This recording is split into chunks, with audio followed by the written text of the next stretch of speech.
Untuk rekan-rekan yang R2, R3 yang sudah lanjut usianya dan kemudian memiliki masa kerja di atas 15 tahun, ini nanti akan diajukan menjadi full time ya Bapak Ibu. Untuk yang full waktu atau paruh waktu yang notabene kerja 24 jam seperti Damkar, BPBD atau instansi lain yang kerja 24 jam karena kerjanya sehari.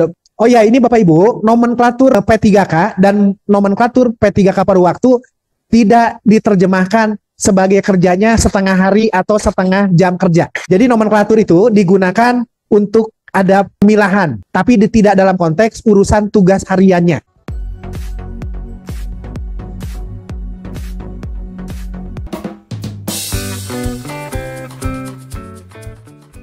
Nah, itu Bapak Ibu statement terbaru yang kita dengarkan berkaitan dengan P3K paruh waktu, sehingga banyak sekali yang mempertanyakan apakah P3K paruh waktu ini paruh waktu atau paruh gaji. Karena disebutkan di situ jam kerjanya adalah sama ya Bapak Ibu, tidaklah dikurangi. Nah, ini adalah beberapa fakta yang mengejutkan dari skema paruh waktu yang dirancang oleh pemerintah.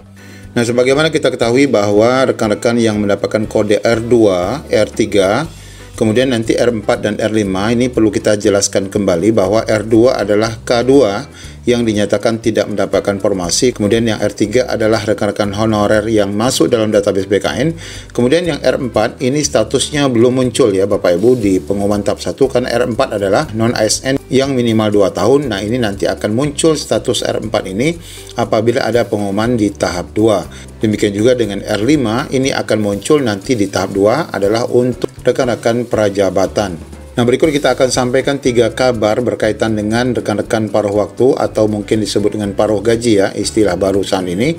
Barangkali informasi ini akan memberikan gambaran kepada kita semua.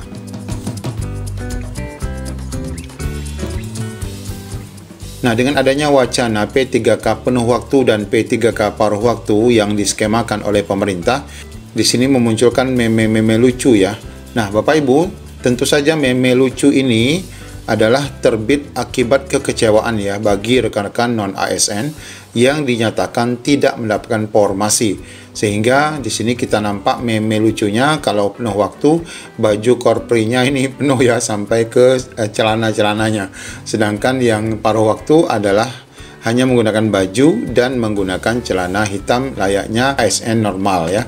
Nah, kemudian meme ini lebih kocak ya, di mana baju korprinya dibelah dua ya, ataupun dibagi dua warnanya, yang putih di atas, yang bawah berwarna korpri. Nah, sekali lagi meme ini terbit ataupun muncul karena kekecewaan ya dari rekan-rekan non-ASN dengan adanya skema paruh waktu yang dibawa oleh pemerintah. Nah, berkaitan dengan pembahasan paruh waktu ini, kita sampai saat ini memang masih menunggu regulasi terkait dengan sebenarnya bagaimana sih mekanisme paruh waktu. Apakah benar sebagaimana yang disampaikan di video awal tadi, itu adalah dari BKD Jawa Barat ya. Bapak Ibu yang mengatakan bahwa untuk P3K paruh waktu ini jam kerjanya tetap hanya sebagai pemilah antara rekan-rekan yang dinyatakan mendapatkan formasi maupun tidak. Sedangkan masalah gajinya sebagaimana kita biasa dengar bahwa rekan-rekan ini akan mendapatkan selayaknya gaji honorer. Nah, namun di sini kita mendapatkan kepastian ataupun sedikit kepastian dan besaran gaji P3K paruh waktu, namun jelas Bapak Ibu, karena Bapak Ibu paruh waktu nanti tanpa tunjangan ya. Kita baca di sini. Nah, informasi ini dari Pangkal Pinang. Hingga saat ini belum ada regulasi yang mengatur secara jelas yang bisa menjawab pertanyaan berapa gaji P3K paruh waktu. Walaupun kemarin Menpan RB Ibu Rini mengatakan sudah, tapi memang sampai saat ini regulasinya belum rilis ya. Diketahui honorer yang sudah mengikuti seluruh tahapan tetapi tidak mendapatkan formasi, dengan bahasa lain disebut tidak lulus ya, maka dapat diangkat menjadi paruh waktu, atau bahasa dalam Kemenpan RB dapat diusulkan ya Bapak Ibu menjadi paruh waktu.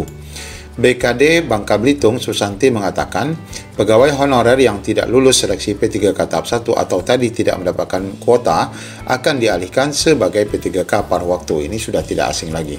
Nah, Susanti juga memastikan mengenai gaji P3K paruh waktu ini, yakni sesuai upah minimum provinsi UMP. Nah, di sini Bapak Ibu, untuk di Bangka Belitung ini ada kejelasan bahwa rekan-rekan yang mungkin gaji sewaktu honorer itu adalah di bawah 1 juta atau di bawah 2 juta. Nah, dengan dijadikan paruh waktu untuk di Bangka Belitung ini, gaji Bapak Ibu nanti akan disesuaikan dengan UMP ya, yakni upah minimum provinsi. Tentu kita targetkan ini di atas 2 juta ya Bapak Ibu, atau di atas 3 juta. mereka yang tidak lulus P3K dan menjadi paruh waktu dengan honor sebesar UMP, tetapi tanpa tunjangan. Lalu dia menjelaskan kebijakan ini merupakan komitmen pemerintah agar semua pegawai honorer bisa menjadi P3K. Meskipun tahun ini Pemprov Babel baru bisa mengakomodasi 500 orang saja dan sisanya menjadi paruh waktu. Proses nomor induknya sama, hanya penggajian yang berbeda dan anggaran Pemprov Babel juga mendapatkan dukungan dari DPRD Babel. Nah, Bapak Ibu, untuk proses mendapatkan NIP ini yang dimaksudkan sama di sini bahwa rekan-rekan nanti bakal akan mendapatkan NIP yang sama. Meskipun prosesnya nanti Bapak Ibu akan berbeda ya, di mana Bapak Ibu harus diusulkan dulu oleh Pemdanya untuk menjadi paruh waktu, baru nanti akan ada waktu ya pengisian pemberkasan untuk daftar riwayat hidupnya. Karena saat ini jujur rekan-rekan yang R3 R2 ini di akunnya belum ada link ya untuk pengisian daftar riwayat hidup. Namun ada kabar baiknya di Bangka Belitung ini untuk rekan-rekan yang R2, R3 yang sudah lanjut usianya dan kemudian memiliki masa kerja di atas 15 tahun, ini nanti akan diajukan menjadi full time ya Bapak Ibu. Sekali lagi ini untuk di Bangka Belitung, ini sebagai bentuk penghargaan ya atas pengabdian yang sudah diberikan selama ini. Kemudian informasi kedua untuk rekan-rekan R2, R3, di mana sebagian rekan-rekan ini sudah mulai bergerak ke istana, ini menjumpai staf kepresidenan ya Bapak Ibu untuk mengadukan nasib mereka, di mana yang R2 tentu saja ini adalah K2 yang dinyatakan tidak mendapatkan formasi, dan kemudian untuk TMS P3K tahap 1, nah ini adalah seharusnya dapat melamar pada P3K tahap 2, namun karena BKD ataupun Pemda mereka tidak merekomendasikan nama-nama mereka, sehingga mereka tidak dapat melanjutkan di SSSN. Nah, yang disampaikan di sana adalah berkaitan dengan masalah nasib R2 agar bisa dimasukkan pada penyelesaian P3K 2024 tahap 1 meski harus menjadi paruh waktu mengingat keterbatasan kuota di setiap daerah. Kemudian yang kedua, meminta agar teman-teman yang statusnya TMS tidak lagi mengalami hal yang sama pada P3K tahap 2, di mana rekan-rekan yang TMS ini tidak dapat melanjutkan karena tidak direkomendasikan. Hal itu dijelaskan di poin ketiga bahwa menyampaikan kasus honorer berstatus TMS yang tidak bisa mendaftar ke tahap 2 karena daerahnya tidak mengusulkan formasi alias tidak direkomendasikan. Nah, sebagaimana arahan dari Pan RB, data-data mereka yang TMS itu diusulkan kembali dan disuntik ya datanya ke dalam SSSN. Namun sebagian Pemda ada yang tidak merekomendasikan mereka yang TMS sehingga sampai saat ini belum dapat melakukan pendaftaran. Kemudian informasi ketiga, seluruh honorer pelamar seleksi tahap 2 ini nanti bakal jadi P3K paruh waktu. Nah, berkaitan dengan pelamar seleksi tahap 2 ini bakal mayoritas mendapatkan P3K paruh waktu ini, sudah sempat kami bahas di video yang ini. Nah, banyak sekali komentar-komentar dari rekan-rekan apa benar seluruh pelamar tahap 2 akan mendapatkan status. Nah, kami sudah membahas di sini dengan detail. Dan dalam kesimpulan kami sebutkan tidak semua akan mendapatkan paruh waktu karena sebenarnya P3K tahap 1 pun masih menyisakan formasi. Nah, bagi rekan-rekan yang tetap mendapatkan formasi itu tetap mendapatkan P3K penuh waktu. Namun tentu saja bagi rekan-rekan yang melamar formasi yang sudah diambil oleh P3K tahap 1, maka semuanya akan mendapatkan status paruh waktu.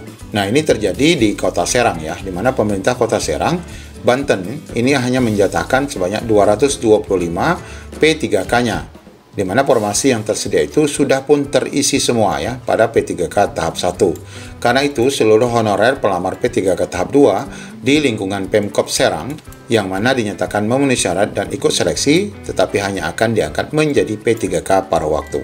Nah, gelombang kedua ini semua paruh waktu untuk menyelesaikan honorer supaya semua dapat NIP. Artinya ini adalah terkait pendataannya ya. BKD Kota Serang Karsono menyebutkan di Kota Serang tercatat 3.759 tenaga non-ASN yang terdata di BKN. Namun formasinya hanya 225. Dan ini di saat tahap pertama saja sudah ada 2.866 ya rekan-rekan yang terdata di database BKN yang memperebutkan 225 formasi. Ya, meskipun rekan-rekan ini belum beruntung untuk mendapatkan full time, tapi kita tentu meyakini bahwa proses penataan non-ASN ini akan terus berjalan, di mana rekan-rekan yang belum mendapatkan formasi ini akan masuk ya pada gerbong untuk penataan non-ASN menjadi P3K paruh waktu terlebih dahulu dengan skema gaji yang sebagaimana kita bahas. Namun berkenaan dengan waktu, kita tetap masih menunggu ya informasi dari regulasi resmi PP Manajemen ASN yang nanti akan menjelaskan secara detail. Dan akan tiba waktunya di mana rekan-rekan yang nanti menjadi paruh waktu akan tetap menjadi penuh waktu. Demikian informasi untuk rekan-rekan R2, R3, R4, dan R5. Assalamualaikum warahmatullahi wabarakatuh.